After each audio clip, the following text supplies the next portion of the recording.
Tuhan masih memberikan kesempatan bagi kita untuk berkumpul di tempat ini. Walaupun kita tidak banyak, tapi kata firman Tuhan, 1, 2 orang 3 berkumpul menyebut namaku, maka aku akan hadir di tempat itu. Maka kita percaya bahwa Tuhan sedang hadir dan melihat hati kita pada saat ini, baik di tempat ini maupun di saudara-saudara yang lagi ada di Zoom. Selanjutnya kita akan menyembah Tuhan. Kita mau lebih dekat lagi dalam hadirat Tuhan.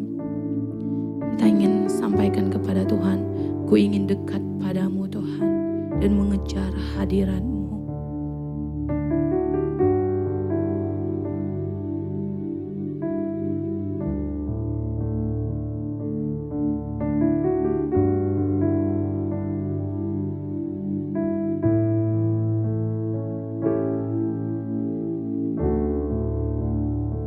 Dekat padamu, itu rinduku.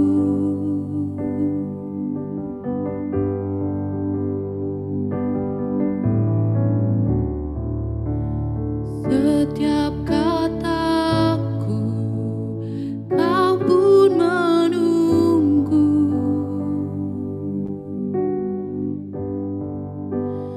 Tak kusangka ku temukan satu kasih yang abadi. Kini ku datang dan ku bawa hidupku. Lagi sama-sama kita katakan, dekat padamu. Saya minta jemaat untuk bangkit berdiri, sama-sama kita nyanyikan. Dekat padamu, itu rinduku.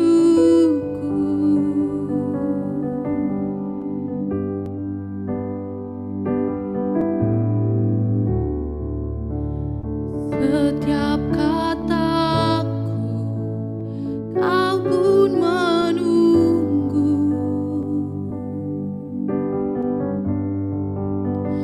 Tak kusangka ku temukan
dan ku bawa hidupku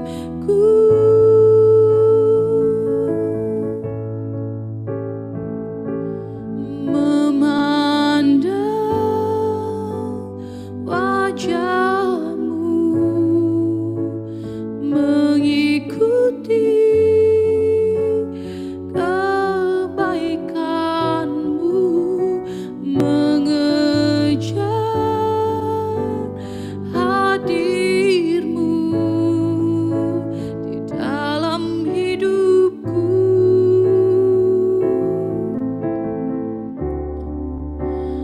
membawa sembahku, menyatakan kebesaran-Mu, mengejar hadir-Mu di dalam hidupku,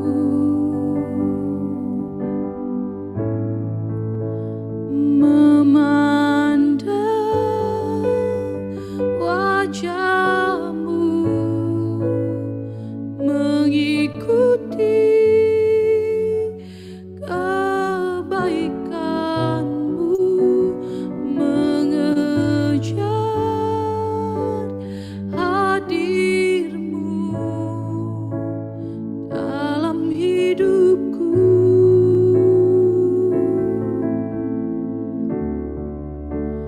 membawa sembahku, menyatakan kebesaran-Mu, mengejar hadir-Mu di dalam hidupku, mengejar hadir-Mu di dalam hidupku. Oh, kami mau sembah Kau Tuhan, Allah yang ajaib. Oh, terima kasih Yesus, terima kasih Allahku,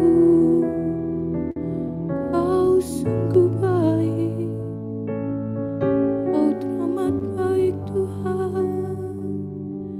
Terima kasih Yesus, terima kasih Tuhan, terima kasih Yesus. Kami bersyukur Tuhan pada kesempatan hari ini. Tuhan masih memberikan kami kekuatan, kesempatan untuk dapat hadir di tempat ini Tuhan. Kami rindukan Engkau Tuhan. Kami rindukan hadirat-Mu dalam hati kami Tuhan. Biarlah ibadah hari ini Tuhan membangkitkan iman kami Tuhan, memberikan kekuatan yang baru bagi kehidupan kami Tuhan. Kami bersyukur Tuhan, Engkau Allah yang baik, Engkau Allah yang luar biasa, penuh keajaiban dalam kehidupan kami Tuhan. Sebentar lagi ada kesempatan bagi kami untuk mendengarkan firman Tuhan, untuk mendapatkan rema yang baru dalam kehidupan kami Tuhan. Biarlah firman-Mu melekat, menjadikan kami menjadi anak-Mu yang semakin takut akan Engkau Tuhan, takut akan kebaikan-Mu dalam kehidupan kami, sehingga kami semakin mendekatkan diri kepada Engkau Tuhan. Engkau persiapkan diri kami Tuhan, Engkau persiapkan hati kami Tuhan, baik yang ada di tempat ini, baik saudara-saudara kami yang mengikuti ibadah ini melalui Zoom. Engkau yang menjamah kami Tuhan, sehingga firman-Mu akan menjadi kekuatan yang baru dalam kehidupan kami. Kami bersyukur dan kami naikkan doa kami Tuhan. Hanya di dalam nama Tuhan Yesus Kristus kami berdoa dan mengucap syukur. Haleluya, haleluya Tuhan. Amin. Persilahkan Bapak Pendeta Edward Monio.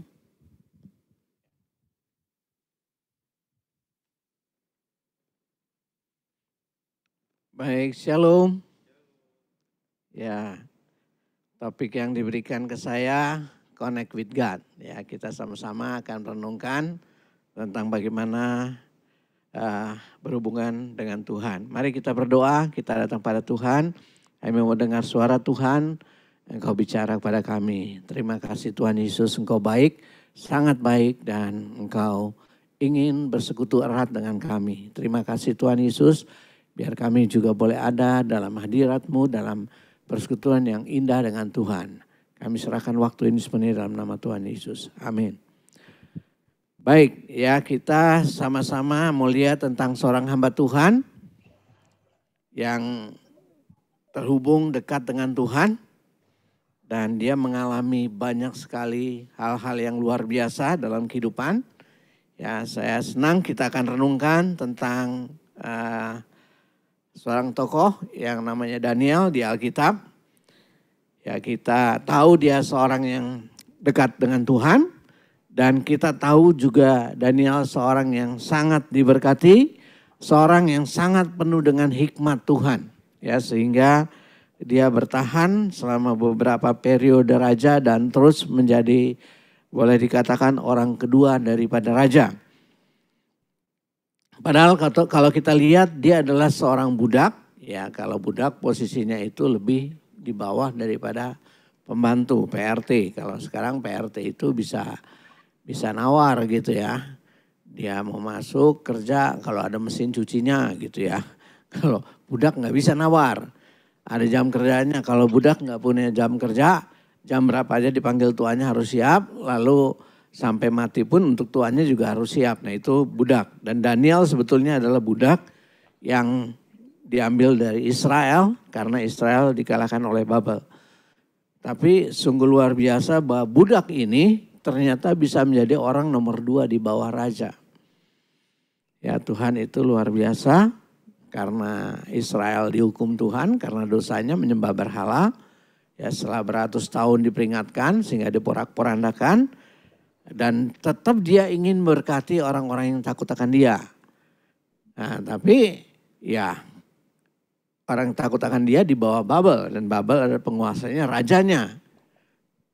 Nah kalau jadi raja tidak, tapi jadi wakilnya, jadi penentunya. Dan Daniel ini selama beberapa periode raja itu menjadi penentu.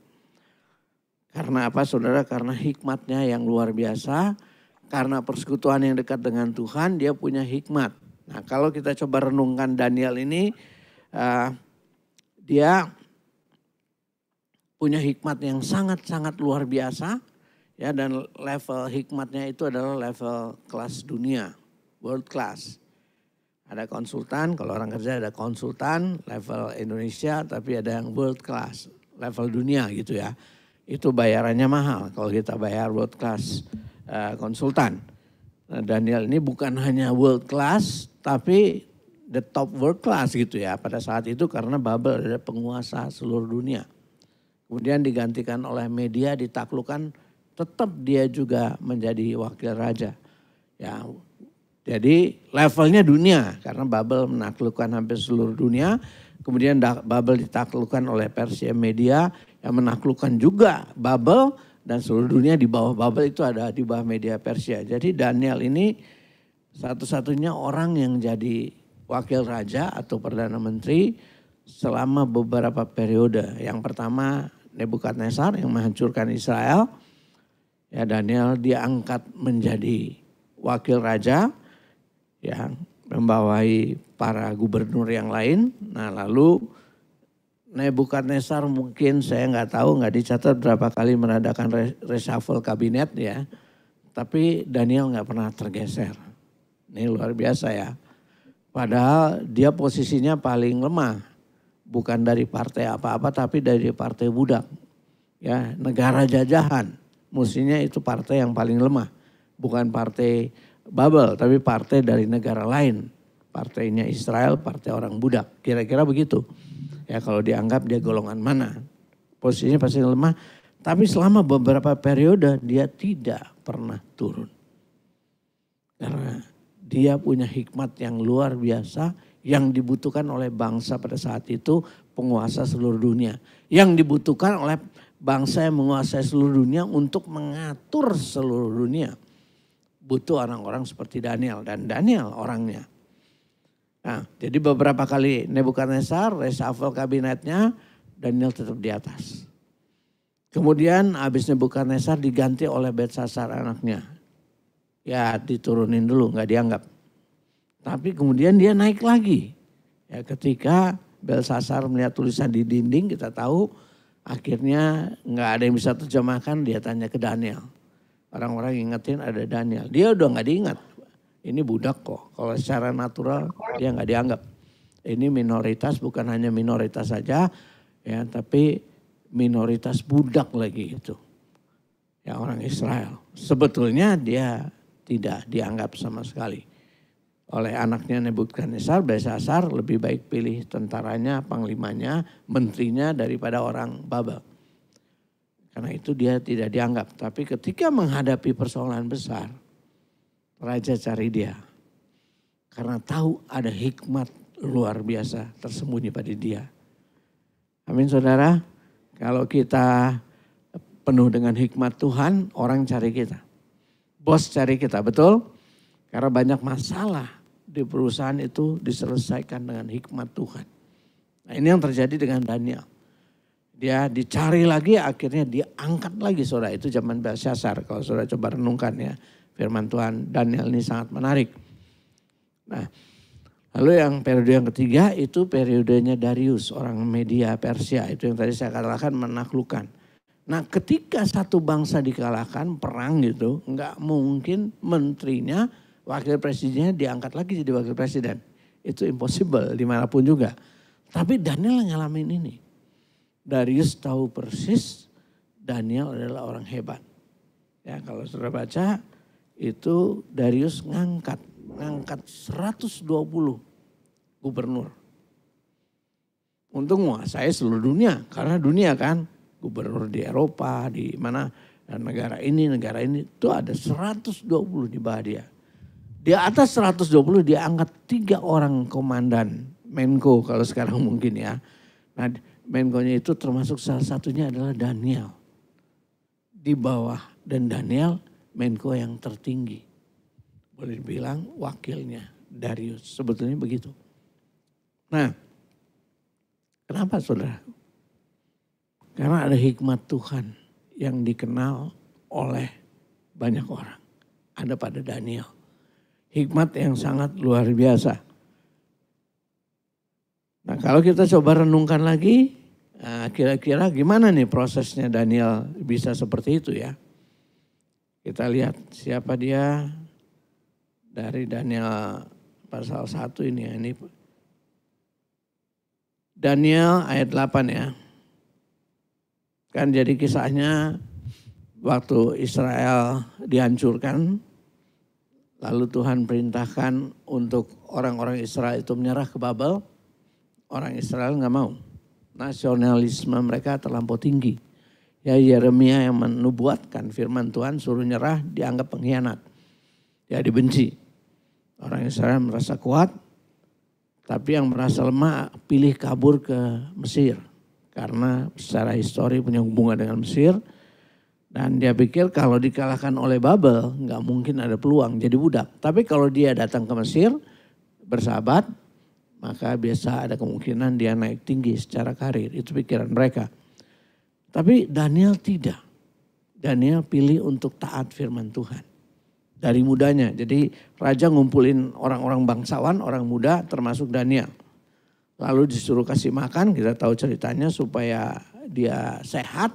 Supaya bisa membantu Raja Nebukadnezar.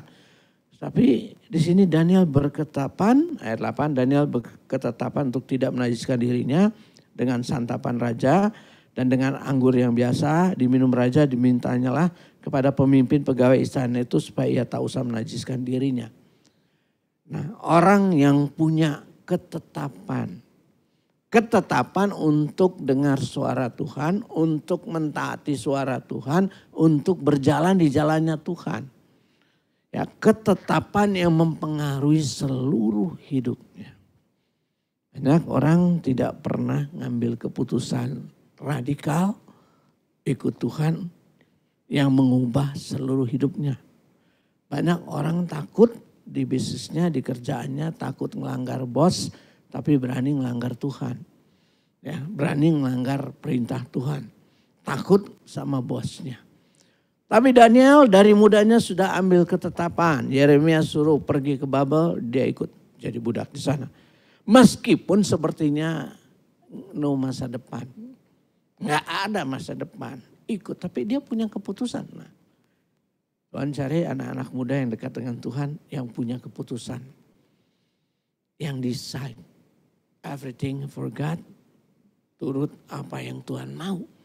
Dan Daniel adalah salah satu yang decide, saya mau ikut Tuhan. Meskipun sepertinya pengkhianat bagi orang Israel saat itu. Yang kedua, kalau jadi budak apa masa depannya? Mendingan kabur kemana-mana ke Mesir. Karena Daniel termasuk orang pandainya di Israel, keturunan bangsawan. Ya, ini dibilang keturunan bangsawan, masuk Daniel yang dipilih oleh Nebukadnezar. Lalu keputusan yang kedua, dia juga tidak menjamah apa yang najis. Nah, ini orang yang dekat dengan Tuhan dia. Orang yang dekat dengan Tuhan pasti nggak suka yang najis. Amin saudara. Pasti nggak suka yang benar. Dan ambil keputusan. Dia ambil keputusan apapun resikonya saya tidak mau. Sebetulnya raja dulu adalah raja mutlak. Kalau nolak keputusan raja bisa dihukum mati. Terserah raja, bisa dipenjara. Ya pasti ada hukumannya. Kalau sekarang kan ya orang hina raja atau presiden nggak apa-apa gitu ya. Panjang. Tapi kalau dulu ya berani ngelawan presiden, seketika bisa dipancung kepalanya. Dan itu resiko yang diambil Daniel. Untuk berketetapan tidak menajiskan dengan makanan raja. Atau berketetapan meskipun ngelawan raja, tapi saya tidak berani ngelawan Tuhan. Karena Tuhan bilang jangan makan yang najis. Dia ambil keputusan tidak makan yang najis. Dia ambil keputusan ikut meskipun susah. Meskipun no masa depan tapi ikut Tuhan ke Babel. Nah ini keputusan yang radikal. Tapi keputusan ini membuat dia jadi orang yang luar biasa. Hikmatnya luar biasa. Ya keputusan ini kita bilang dia jadi orang yang 10 kali lebih cerdas dari semua orang. Ya, ini disebuti ayat 20 dalam tiap-tiap hal memerlukan kebijaksanaan dan pengertian ditanyakan raja kepada mereka dapatnya bahwa mereka 10 kali lebih cerdas daripada semua orang berilmu dan semua ahli jampi seluruh kerajaan. Wah ini luar biasa. Ya kita tahu kalau di satu kelas ada ranking 1, ranking 2. Selisih IP-nya paling bisa sama gitu ya. Sama-sama 4,0 kalau yang tertinggi. Atau yang satu 39,9, 8 yang satu 39,97. Selisihnya tipis sekali, beda-beda tipis antara yang nomor 1 sama nomor 2. Tapi kalau Daniel selisihnya bukan beda-beda tipis. 10 kali itu bukan tipis kan. Sama orang terpandai di seluruh Babel cari itu 10 kali lebih cerdas. Saudara bisa bayangin. Ya 10 kali lebih cerdas. Kita bisa bayangin. Wah pandainya bukan main. Karena apa saudara? Karena keputusannya. Karena ketetapannya. Ikut Tuhan. Ininya hikmatnya luar biasa. Kepandaiannya luar biasa. Tapi ternyata kepandaian itu gak ada gunanya. Kurang berguna. Raja sering nanya, tapi dia gak benar-benar merasakan ini something yang luar biasa di Daniel ini. Kalau kita lihat Nebukadnezar di pasal 2, waktu dia punya mimpi dia nggak panggil Daniel sama sekali. Ya, dia punya masalah besar, dia mimpi yang menggelisahkan dia. Dia panggil semua ahli kasdim, tapi Daniel nggak dipanggil. Dia tahu nggak Daniel 10 kali lebih cerdas? Tahu. 10 kali lebih hebat, bukan 1 kali, 2 kali. 10 kali orang yang lebih hebat. Tapi itu nggak berarti buat dia. Dia cari orang kasdim. Bisa nggak nyelesain masalah dia? Orang kasdimnya nyerah. Ya, karena dia ceritanya kita ingat. Oke, bisa nggak? Bisa. Apa mimpimu Raja? Raja bilang nggak bisa itu. Ntar kamu nipu saya lagi. Tahu mimpinya apa? Biar nggak dikasih tahu. Tahu terjemahnya apa? Artinya apa? Ditantangin sama raja begitu. Nyerah semua ahli Babel. Gak ada yang bisa, katanya siapapun di muka bumi ini tidak bisa. Kata raja marah, bunuh semua orang pandai, termasuk Daniel. Akhirnya Daniel, permisi raja, beri waktu berapa hari saya doa, cari Tuhan. Nah, waktu Daniel doa, dijawab dan tahu dia mimpinya apa, artinya apa. Itu yang kita tahu, mimpinya adalah raja ngelihat patung tinggi besar, kepalanya dari emas, dadanya dari perak, bagian perutnya dari perunggu, bawah kakinya itu dari logam keras dan tanah liat. Paling keras logam yang paling bawah, menakutkan katanya. Tapi campur dengan tanah liat. Lalu datang satu batu menghancurkan, menghantam kakinya. Patung itu hancur berantakan karena bagian lemahnya dihancurkan. Jatuh, pecah kakinya, berantakan. Nah, lalu Daniel bilang, yang emas itu Tuhanku. Kau penguasa yang menguasai seluruh dunia. Sesudah Tuhan ada 4 kerajaan lagi. Yang perak. Yang perak itu Persia Media. Di bawahnya lagi ada lagi yang perunggu. Dianggap perunggu yang penafsir bilang kira-kira Yunani yang menguasai. Sesudah itu yang paling bawah Roma. Yang paling keras dan menguasai seluruh dunia. Nah, jadi levelnya Daniel ini nubuatan atas keadaan dunia. Nubuatan hikmat akan masa-masa beberapa tahun ke depan yang terjadi di seluruh dunia. Level dia bukan level abal-abal, level hikmat biasa, tapi level world class dan situasi bangsa-bangsa di dunia, level penguasa dunia.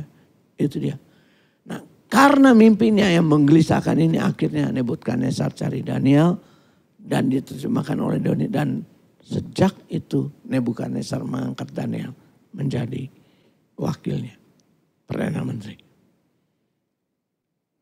Jadi mau saudara pintar 10 kali dari Tuhan juga. Tapi kalau kata Tuhan zero ya zero. Mau pintar dagang, pintar apa. Yang naik tetap keponakannya bos. Ya perusahaan dia. Kamu gak ada hubungannya, kamu boleh pintar. Kata bos ya ini keponakan gua, ini adik gua. Dia biar bodoh, dia pantas jadi. Wah, ya ini cuma sedikit menggambarkan. Pintar, pandai, kalau gak diberkati Tuhan nothing. Ya. Dan Daniel bilang waktu dia tangkap hikmat itu, ini bukan karena saya pandai, padahal dia 10 kali lebih cerdas, bukan karena hikmat saya, betul-betul karena hikmat Tuhan. Karena Tuhan mau kasih tahu ke raja apa yang akan terjadi di masa depan. Kalau enggak dipaksa Tuhan karena sesuatu yang menggelisahkan dia, raja enggak akan pernah ngangkat Daniel. Saya percaya di sini yang takut akan Tuhan, bosnya pasti angkat ya. Gelisah kalau enggak ngangkat. Amin, saudara. Butuh hikmat yang dari Tuhan. Dapat siapa? Lewat anak-anak yang takut Tuhan. Nah ini yang pertama kita tahu tentang Daniel begitu. Dia punya keputusan yang luar biasa dalam kehidupan. Kalau saudara tidak punya keputusan untuk takut akan Tuhan, saudara susah untuk berhasil yang betul-betul luar biasa. Mungkin saudara berhasil dengan kepandaian saudara. Tapi itu keberhasilan yang biasa. Ada keberhasilan yang luar biasa. Karena ada decision yang radikal dalam kehidupan Daniel. Dia decide ikut Tuhan apapun risikonya. Dia decide menolak yang najis meskipun harus dibunuh oleh raja. Apapun risikonya. Satu decision. Itu ciri orang yang takut akan Tuhan. Nah, kita lihat lagi. Bagaimana sih dia dengan Tuhannya ya. Daniel pasal 6. Demi didengar Daniel bahwa surat perintah telah dibuat, pergilah ia ke rumahnya. Dalam kamar atasnya ada tingkap-tingkap yang terbuka ke arah Yerusalem. 3 kali sehari ia berlutut berdoa serta memuji Allahnya seperti yang biasa dilakukannya. Lalu orang-orang itu bergegas masuk dan mendapati Daniel sedang berdoa dan bermohon kepada Allahnya. Ya, Daniel ini kan diangkat nih, kalau sudah baca Daniel 6 di atas itu latar belakangnya. Yang tadi saya katakan Darius ngangkat 120 orang. Nah di atas 120 orang ada 3 menkonya di bawah. Dan Daniel memimpin.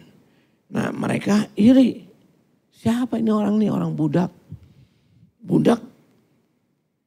Budak kuadrat gitu ya. Budak kuadrat maksudnya apa? Di Babel dia jadi budak. Habis gitu Babelnya diancerin lagi sama media. Double budak gitu ya. Maksudnya udah jadi budak, budaknya budak. Yang ngebudakin dia jadi budak lagi sekarang. Berarti double kuadrat gitu ya. Siapa nih orang? Kok jadi wakilnya raja? Banyak yang iri ingin jatuhin dia.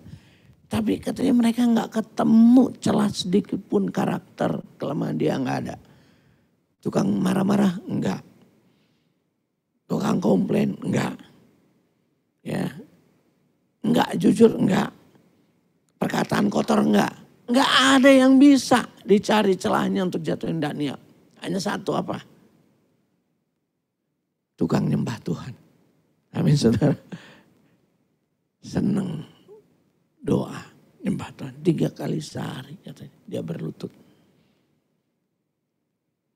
Nah ini sebenarnya kiblat dari sini. Kiblat ke Yerusalem dulu. Tapi kan Tuhan sudah membarui kalau saudara sepupu kita ada arahnya. Kalau kita sudah enggak arahnya ke surga. Amin saudara. Yesus bilang bukan di tempat ini, bukan di sini, bukan di bumi. Ya enggak?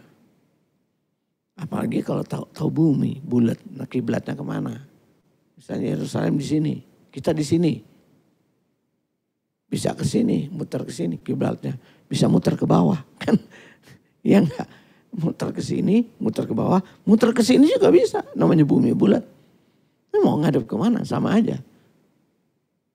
Kita menghadap kemana aja nanti ke situ juga, ya enggak? Karena buminya bulat.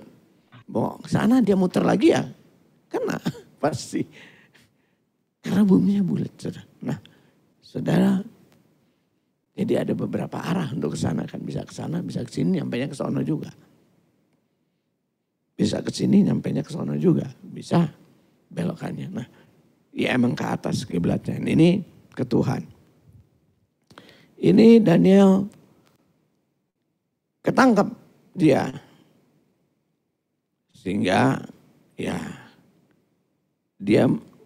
kita tidak akan, maka berkata orang itu, ayat 6, kita tidak akan mendapat suatu alasan dakwaan terhadap Daniel kecuali dalam ibadahnya kepada Allah. Oh luar biasa.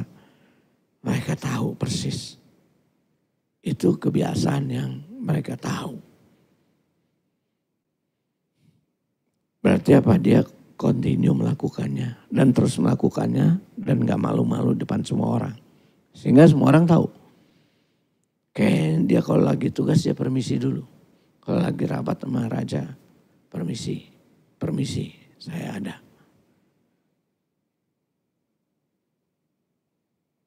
Nah, ya larangan raja itu didesain oleh orang-orang yang mau menjatuhkan supaya nggak boleh nyembah yang lain kecuali raja. Tapi Daniel nggak peduli karena tetap nyembah raja. Orang yang berdoa, yang cari Tuhan. Lalu, ya karena itu akhirnya dia dihukum. Ya sesuai dengan perintah raja, dimasukin ke mulut gua singa ya. Dilempar ke gua singa. Itu kisahnya, tapi dia nggak mati. Ya singanya nggak makan dia. Akhirnya raja balikin semua yang nuduh dia dimasukin ke gua singa. Baru masuk udah dihabisin, udah dimakan gitu. Tapi Daniel masuk, singanya nggak makan. Sama sekali nggak berani nyentuh dia. Nah ini luar biasa sekali saudaraku. Apa yang terjadi. Nah, tapi hal yang kedua. Dia punya persekutuan waktu yang khusus dengan Tuhan. Takut akan Tuhan, punya waktu yang khusus dengan Tuhan. Nah hal yang ketiga apa? Kita lihat yang terakhir. Ayat Daniel 9 ayat 1. Pada tahun pertama pemerintahan Darius anak Ahasveros dari keturunan seorang Media yang telah menjadi raja atas kerajaan orang Kasdim. Jadi kita tadi lihat ya bahwa Daniel jadi raja perintah Nebukadnezar, Belsasar anaknya Nebukadnezar, kemudian Darius menaklukkan Babel. Nah, ada juga dia ada pada masa Kores, raja Media Persia juga. Jadi 4 kerajaan. 4 raja maksudnya, 2 negara. Pada tahun pertama kerajaannya itu, aku Daniel memperhatikan dalam kumpulan kitab jumlah tahun yang menurut firman Tuhan kepada Nabi Yeremia akan berlaku atas timbunan puing Yerusalem, ya ini 70 tahun. Lalu aku mengarahkan mukaku kepada Tuhan Allah untuk berdoa dan memohon sambil berpuasa dan mengenakan kain kabung serta abu. Maka aku memohon kepada Tuhan Allahku dan mengaku dosaku, demikian Tuhan Allah Maha Besar dan dahsyat, memegang perjanjian dan kasih setia terhadap mereka yang masih engkau setelah berpegang pada perintahmu. Kami telah berbuat dosa dan salah dan seterusnya.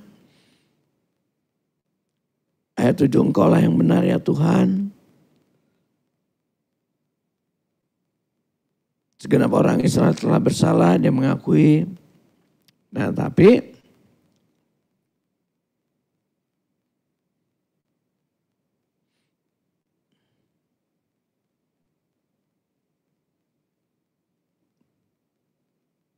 dia bilang, dia minta, ya Tuhan 16 sesuai dengan belas kasihan-Mu, biarlah kiranya murka dan amarahmu berlalu dari Yerusalem, kotamu, gunungmu yang kudus, sebab oleh karena dosa kami, oleh karena kesalahan nenek moyang kami. Oleh karena itu, dengarlah ya Tuhan doa hamba-Mu dan permohonan, dan sinarlah tempat kudus-Mu yang telah musnah ini dengan wajah-Mu demi Tuhan sendiri. Ya. Alahkanlah telingamu dan dengarlah, bukalah matamu dan lihatlah kebinasaan kami. Sebab kami menyampaikan doa permohonan kami ke hadapan-Mu bukan berdasarkan jasa kami, tetapi berdasarkan kasih sayang-Mu. Jadi Daniel ini orang yang sangat memperhatikan firman Tuhan. Yeremia bernubuat 70 tahun sesudah Israel dimusnahkan, Tuhan akan memulihkan. Karena itu waktu dia lihat udah 70 tahun dia tersungkur, dia doa puasa. Dia nagih, Tuhan janji-Mu. Nah dari sini kita lihat apa? Dia sangat memperhatikan firman Tuhan. Dia sangat merindukan pemulihan Israel. Dia sangat merindukan kebangkitan Israel. Dia sangat merindukan kemuliaan gereja Tuhan. Amin saudara. Dia gak pengen Israel dipermalukan. Dia gak pengen gereja itu gereja biasa-biasa. Tapi gereja yang memuliakan Tuhan. Umat Tuhan itu sudah malu sekian tahun dihukum Tuhan. Tapi Tuhan udah janji 70 tahun lagi Israel akan dipulihkan. Yeremia bilang. Dan itu digenapi. Kores mengutus orang-orang untuk membangun bait suci. Mulai bangun bait suci. Nah itu zaman Zerubabel dan Ezra. Kita bisa baca di Ezra, Hagai. Ya Tuhan mulai membangun, menyuruh Kores Raja Media Persia ini suruh orang Israel pulang untuk bangun Yerusalem. Nah, Daniel orang yang dekat dengan Tuhan, dekat dengan firman. Gak mungkin gak senang firman, gak senang doa. Dekat dengan firman Tuhan identik dekat dengan firmannya. Baca firman bukan sekedar baca, tapi benar-benar merindukan firman Tuhan terjadi, benar-benar percaya. Tuhan bilang 70 tahun dia tahu. Pasti. Meskipun impossible, meskipun nggak mungkin, Israel sudah porak-poranda, bubble terlalu kuat, media terlalu kuat, menguasai seluruh dunia. Nggak mungkin Israel bisa pulih. Tapi saudara lihat, betul seorang raja Israel, yang media Persia yang namanya Kores, perintahkan orang Israel untuk pulang. Dikasih emas perak untuk bangun bait Allah. Sangat luar biasa saudaraku. Tapi itu terjadi. Dan orang yang takut akan Tuhan ini, Daniel adalah orang yang dekat dengan firman. Yang pegang firman. Firman Tuhan luar biasa. Banyak janji. Yang pegang janji. Yang menagih janji. Yang menuntut janji. Janji Tuhan, orang yang takut akan Dia diberkati. Amin saudara. Ya, 10 kali lebih cerdas. Bukan jadi pemimpin abal-abal, tapi pemimpin level dunia, kelas dunia. Nah, saya percaya ini terjadi dengan kita yang mau percaya firman Tuhan. Amin saudara. Kita yang takut akan Tuhan, saya percaya punya hikmat yang levelnya kelas dunia. Levelnya kelas, bukan kelas sekedarnya. Ya, waktu saya jadi konsultan IT, cita-cita saya adalah membuat, bukan menggunakan apa yang bule buat. Saya pengen buat apa yang bule buat. Bule buat database, SAP, saya pengen seperti itu. Saya tahu historinya, saya di IT, historinya yang buat database pertama adalah IBM. Pelakunya, ahlinya salah satu, keluar dan buat Oracle lebih bagus lagi daripada DB2-nya. Tapi akarnya sama, database untuk sistem besar. Lalu keluar lagi orang India yang kerja di situ namanya Gupta, buat SQL Windows, database tapi versi Windows-nya. Karena mulai Windows Marak yang gampang. Oracle akhirnya bikin versi Windows juga. Ya, tapi yang mulai adalah Gupta ini. Nah, lalu muncul lagi yang namanya SAP. Ya, ini kalau ini populer sekali di perusahaan-perusahaan. Pakai perusahaan minyak itu kombinasi antara finance, ada tax-nya, ada logistiknya, ada HRD-nya. Itu kombinasi orang bisa beli paket-paketnya. Tapi semua ini dibangun di atas dasar database. Kalau semua udah online, kalau perusahaan mulai dengan IT-nya, itu akan sangat luar biasa. Ya, saya ingat waktu saya pegang project management system itu, kalau dulu orang ngitung proyek itu bisa sebulanan baru keluar hasilnya, hitungan konstruksi proyek. Tapi pakai itu hanya hitungan setelah kita desain, hanya hitungan menit itu keluar hasilnya. Misalnya orang desain konstruksi besarnya di atas itu ada tempat meeting diganti dengan kolam renang. Diganti dengan apa? Itu hanya tinggal ganti komponennya sebentar, taruh lagi, itu akan keluar lagi. Selesainya kapan, biayanya berapa, apa ini. Sehingga kalau perusahaan konstruksi gak pakai IT pasti lewat. Karena kalau ditanya berubah, oke, sebulan lagi baru jawab. Tapi kalau pakai sistem hanya beberapa, 1 jam mungkin udah keluar hasilnya, dikirim balik. Ini hasilnya. Nah, ya itu bicara. Tapi waktu itu cita-cita saya bukan hanya sekedar. Dan saya mulai coba bikin-bikin. Orang main game saya bikin.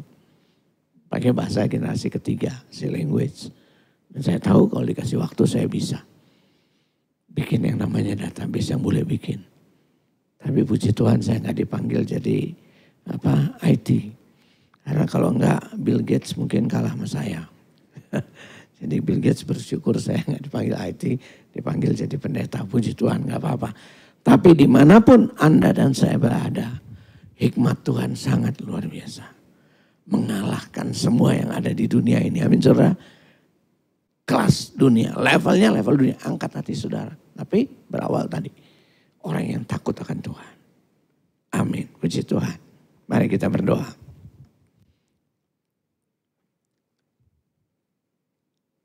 Renungkan firman Tuhan. Tetapkan untuk mau ambil keputusan radikal untuk hidup bagi Tuhan. Mengasihi dia atas segalanya dengan segala resiko. hidup bergaul intim dengan firman Tuhan. Terima kasih Tuhan Yesus, Engkau ajaib. Engkau lihat semua OCM partner yang di Zoom dan yang tempat ini. Berkati dengan anugerah-Mu yang luar biasa. Terima kasih Bapa, dalam nama Tuhan Yesus. Kami sudah berdoa dan bersyukur. Amin. Serahkan lagi.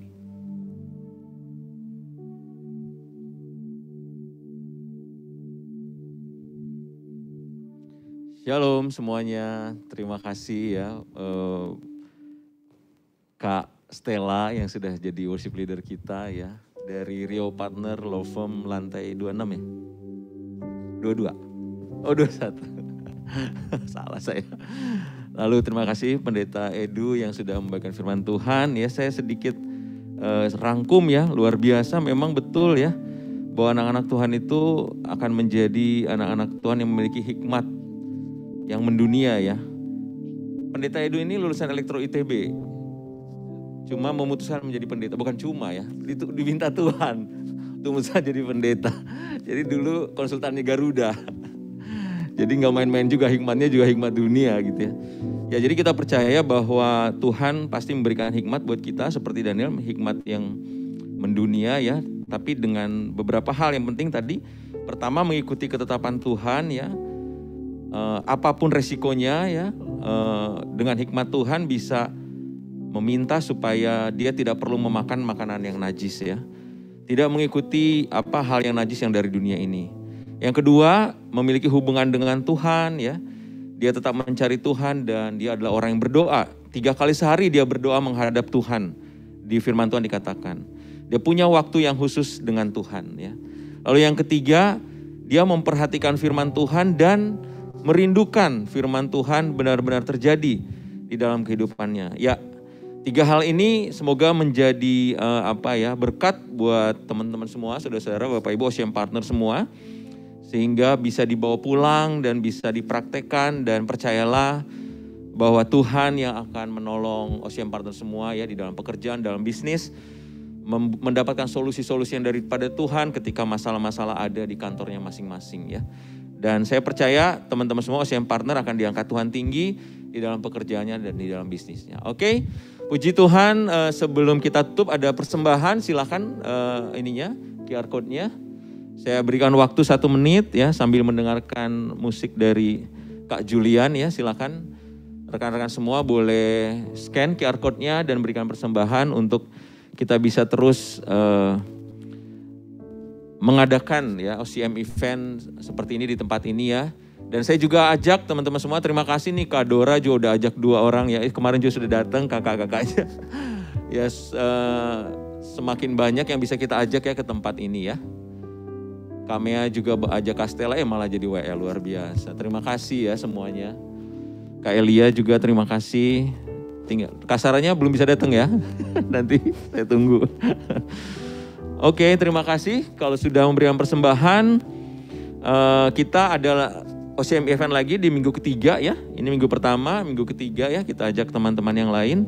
Boleh dari gedung lain, mungkin kalau ada yang kenal dari Prudensial ataupun dari Menara 88. Kalau ada yang kenal boleh juga diajak ya. Oke, lalu pengumuman yang kedua, kita ada acara namanya Nation and Kings Will Come to Your Light. Ini seperti komsel gabungan, ada 150 orang kira-kira yang akan hadir di 11 Februari ya, Sabtu depan ya, bukan Sabtu ini tapi Sabtu depan di tempat ini di lantai 3 jam 2.45. Kalau Bapak Ibu atau teman-teman OCM Partner semua pengen join ya, di sana kita bisa menikmati firman Tuhan juga, lalu ada game, ada keseruan-keseruan lain lah ya. Tetapi itu seperti komunitas sel yang sekarang sih anggotanya sekitar 150-an orang. Oke, itu lalu apa lagi? Sudah? Oke, thank you. Kita akan tutup di dalam doa ya. OCM Partner semua, mari kita datang kepada Tuhan. Kita teduhkan hati kita di hadapan Tuhan. Terima kasih Tuhan untuk OCM event hari ini. Kami tahu Tuhan ingin bekerja luar biasa dahsyat Tuhan di antara kami anak-anak-Mu Tuhan. Setiap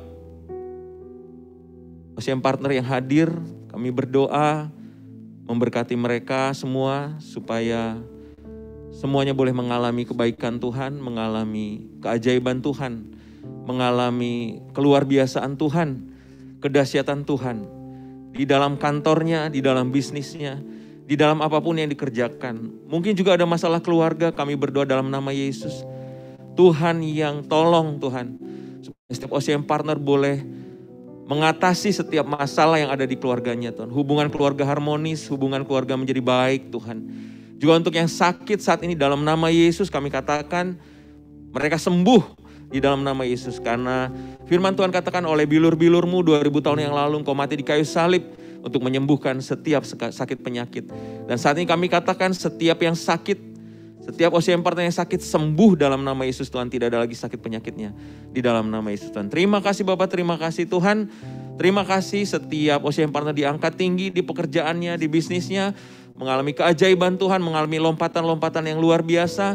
Yang tidak pernah dipikirkan oleh pikiran manusia, yang tidak pernah dilihat oleh mata, yang tidak pernah timbul di dalam hati manusia. Tidak pernah didengar oleh telinga, biarlah itu yang terjadi atas semua OCM partner di tempat ini. Terima kasih Bapak, terima kasih Tuhan.